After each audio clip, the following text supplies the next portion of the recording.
Here's everything you need to know about Trump's Truth Social in under 6 minutes. In January 2021, Trump was banned from Facebook and Twitter for his posts about the January 6th attacks. In response, he launched Truth Social in October 2021 as a right-wing version of Twitter. Of course, back then, he didn't know that Twitter was going to be rebranded X and become a right-wing version of Twitter, but hey, hindsight is 2020. It also happens to be the election that he lost.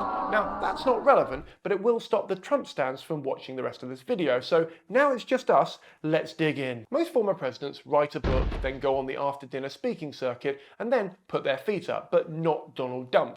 He launched his own media group and social network. And in his defense, Zuckerberg and Elon have made it look like any old idiot can do this. Truth Social's functionality is a clone of Twitter, with profiles, the ability to follow each other, and post truths, or repost things that you like, called retruths, which is so Orwellian that even Kim Jong-un was like, whoa there, you might want to tone that down a little. The adverts are called sponsored truths, which are as sketchy as you can imagine. This is important for two reasons. Firstly, advertisers will only put in as much effort as they think they can get away with to sell a thing. So at this level, they're pretty much convinced that people will buy this definitely real gold from this advert. And secondly, platforms have a duty of care to their audiences so they're not scammed.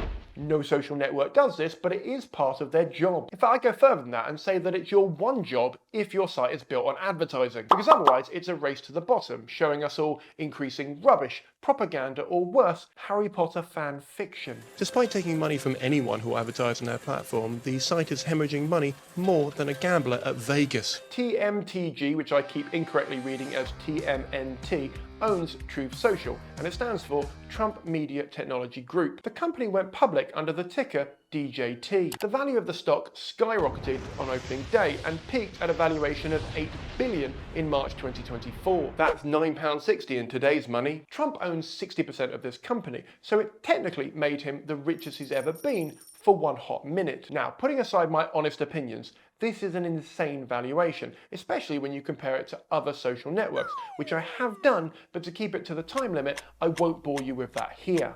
Two previous Apprentice candidates created Truth Social, and here's Trump firing one of them on national TV. You're just being pounded on. You're being out-debated. I just don't want somebody running one of my companies that's going to get beaten up so badly you're fired. Now, to be fair, this was 20 years ago when he was producing films like American Pie, so, you know, things might have changed. The stock went to the moon in a rocket powered by two groups of people, Wall Street bets and Trump superfans. In a Venn diagram, these people can be summed up as the group who think Trump will win another term in office and believe the price will go even higher as a result, partly because as president he can say he's only going to post on his own platform.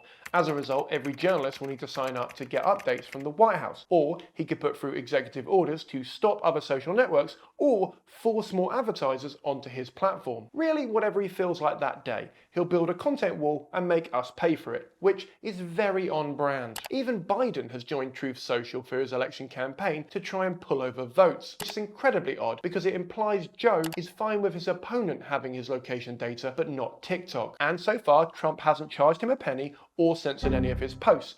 This means that Donald is technically more free speech than Elon, which was not on my bingo card this year. Although so far Biden hasn't said anything negative about Trump, instead focusing on his achievement, which is a good thing because Truth Social's terms and conditions say you can't tarnish Trump, his brand, or his website in any way. What a snowflake. Now, the stock's valuation has dropped dramatically, but it's still way above what you'd expect it to be, and many of Trump's supporters who put their life savings into shares are upset because they were scammed by a massive scam artist who has decades of documented and failed scams. Now, let's put aside the money, the business, or the fact the social network might violate the open source code that it was built on, and talk about Trump's relationship with social media. Trump is addicted to attention, but good news for him, that is our economic value in today's society, which is depressing, I know. Even when he was president, he wasn't acting very presidential because his addiction to other people's approval meant more. Trump is also very good at marketing. If you hate him, that kind of proves my point, and if you love him, you probably don't care about anything I'm about to say. The issue with his brand is that every year he has to do or say more and more outlandish things in order to get people's attention. And at 77 years young, he's at the stage where only claiming that New York City needs global warming because it's a bit cold for him will get headlines. Anything less just blends into the background of stuff he might have said. This, coupled with the fact that nobody has ever said no to him, and his sense of humour, to put it politely, is from a different time. He's since been allowed back on X, but he has to moderate what he writes on there to meet the site's terms and conditions. Although Elon would argue that speech is free, and by free he means $8 a month. So, by having his own megaphone, he can market his endless lines of crap directly to his base,